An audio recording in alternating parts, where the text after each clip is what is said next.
તો નમસ્કાર વિદ્યાર્થી મિત્રો, આજના અમારા ચોથા લેક્ચરની અંદર બધા વિદ્યાર્થી મિત્રોનું સ્વાગત છે।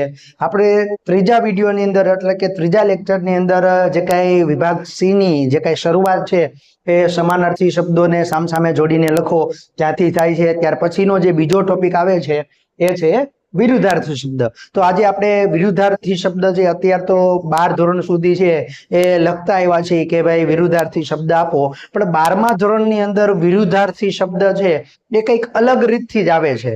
એ કઈ રીતથી આવે છે, એના કેટલા ગુણ છે, એ સંપૂર્ણ આજે આપણે આજના વિડીયોની અંદર છે એ માહિતી મેળવવાના છીએ। તો વિડીયોની અંદર છે એ અંત સુધી જોડાયેલા રહેજો, અને હજી સુધી અમારી ચેનલને છે એ લાઈક, શેર અને સબસ્ક્રાઇબ ન કરી હોય તો લાઈક કરજો, શેર કરજો અને સબસ્ક્રાઇબ કરજો, અને બેલ આઇકનનું બટન છે એ દબાવજો, જેથી કરીને આવનાર વિડીયોની નોટિફિકેશન છે તમારા સુધી ઝડપથી પહોંચતી રહે।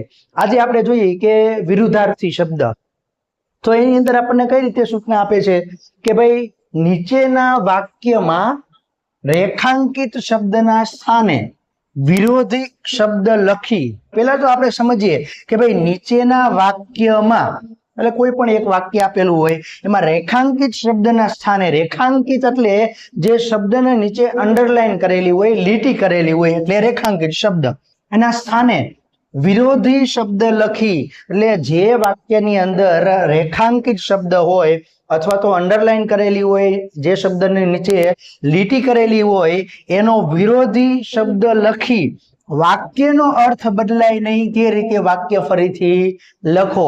એટલે આપણે વાક્યની અંદર ખાસ ધ્યાન રાખવાનું છે કે વાક્યનો જે કાંઈ અર્થ હોય એ આપણે બદલાવા દેવાનો નથી। એટલે આવી રીતે જે કાંઈ છે એ બોર્ડની અંદર 12મા ધોરણની અંદર વિભાગ સી ની અંદર જે બીજો ટોપિક આવે છે એ પ્રત્યેકનો 0.5 ગુણ છે। એટલે એવી રીતે તમને 5 એવા વાક્યો પૂછશે, એમાંથી કોઈ પણ છે એ 4 લખવાના છે અને કુલ ગુણ આપણા છે એ 2 રહેવાના છે। હવે ઉદાહરણ તરીકે આપણે એક વાક્ય લઈએ,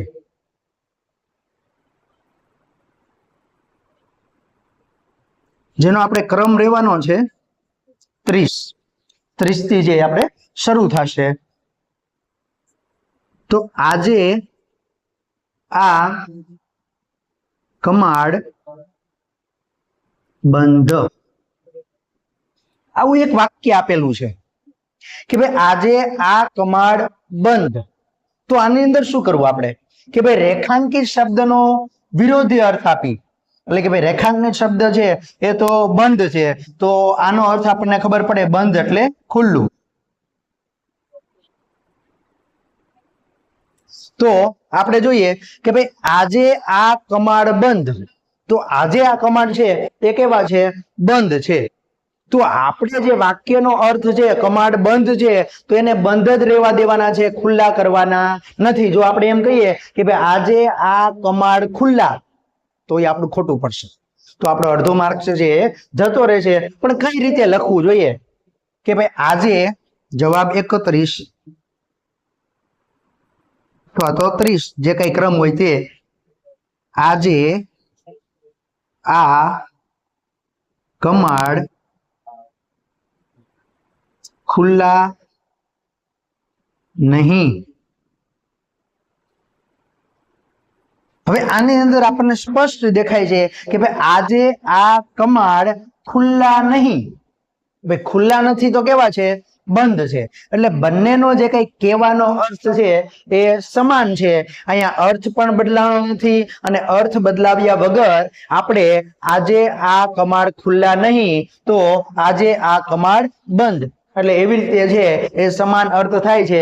એટલે આવી રીતે સમગ્ર વિભાગ સી ની અંદર જે કાંઈ વિરુદ્ધાર્થી શબ્દ જે કાંઈ આપણે આપવાના છે એ આવા 5 વાક્ય આપણને પૂછશે, એમાંથી કોઈ પણ 4 આપણે લખવાના છે।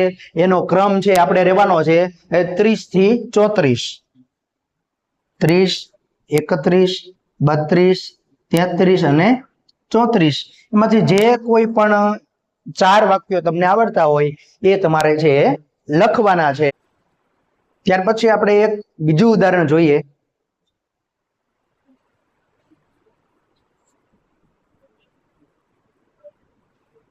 કે આ તો ગૌણ ભાષા છે। એમાં ગૌણ નીચે આપણે અંડરલાઈન કરેલી છે।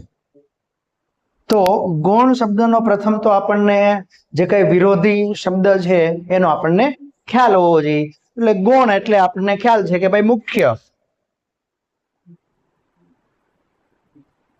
તો જોઈએ કે ભાઈ આ તો ગૌણ ભાષા છે, તો આપણે આ ભાષાને મુખ્ય થવા દેવાની નથી।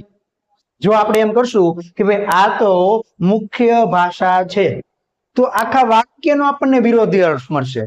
આપણે આખા વાક્યનો વિરોધી અર્થ જે કરવાનો નથી, પણ માત્ર જે રેખાંકિત શબ્દ હોય એ શબ્દનો જ માત્ર વિરોધી અર્થ આપવાનો છે અથવા તો શબ્દ આપવાનો છે, પરંતુ વાક્યનો જે કઈ અર્થ હોય એ બદલાવા દેવાનો નથી। તો કઈ રીતે નહીં બદલાય આપણે જોઈએ। જવાબ 31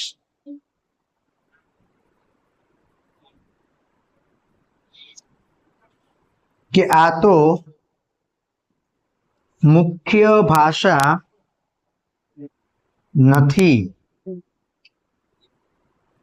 હવે બંને વાક્યની અંદર તમે જોઈ શકો છો કે ભાઈ આ તો ગૌણ ભાષા છે, એટલે ભાષા કેવી છે? ગૌણ છે। પછી આપણે જે જવાબ આપ્યો આ તો મુખ્ય ભાષા નથી। હવે મુખ્ય ભાષા નથી તો કેવી ભાષા છે? ગૌણ ભાષા। એટલે અહીં આપણને જોઈએ કે ભાઈ રેખાંકિત શબ્દનો આપણને વિરોધી શબ્દ આપ્યો ગૌણ તો મુખ્ય, પછી જે કઈ અર્થ હતો એ પણ આપણે બદલાવા દીધો નથી। જે કઈ ગૌણ ભાષાનો અર્થ હતો એનો એ જ આપણે રહેવા દીધો છે। આપણે ગૌણ જ ભાષા રહેવા દીધી છે, મુખ્ય ભાષા કરી નથી। હવે આવનારા જે કઈ વિડીયોની અંદર છે એ નેક્સ્ટ વિડીયોની અંદર ત્યાર પછીનો જે કઈ ટોપિક્સ આવે છે કે ભાઈ શબ્દ સમૂહ માટે એક શબ્દ આપો, એ ત્રીજો ટોપિક છે। તો બોર્ડની અંદર વારંવાર પૂછાતા એવા શબ્દ સમૂહ માટે એક શબ્દ, મહત્વના 12મા ધોરણના પાઠ્યપુસ્તકની અંદર ગુજરાતીની અંદર જેટલા પણ મહત્વના જે કાંઈ શબ્દ સમૂહ માટે એક શબ્દ છે એના નેક્સ્ટ વિડીયોની અંદર જે આપણે ચર્ચા કરવાની છે। તો હજી સુધી કોઈ અમારી ચેનલને છે એ લાઈક, શેર અને સબસ્ક્રાઇબ ન કરી હોય તો લાઈક કરો, શેર કરો અને સબસ્ક્રાઇબ કરો।